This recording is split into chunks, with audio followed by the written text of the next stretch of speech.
question. Okay, why do you see me here? Well, I want to show you how to do exercise in those difficult corona times.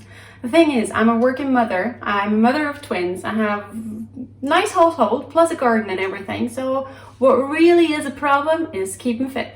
Now, in order to stay healthy and fit, even though I'm most of the time inside this house and inside this apartment, I thought, why not do some creative exercise? All right, so let's get started.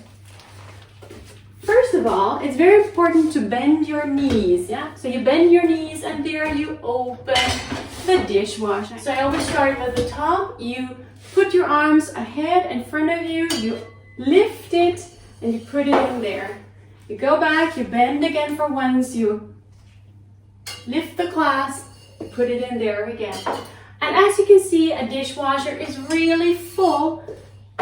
This is a lot of exercise that's going on. So next one, keep running. So you can keep running, and you run back. And right there.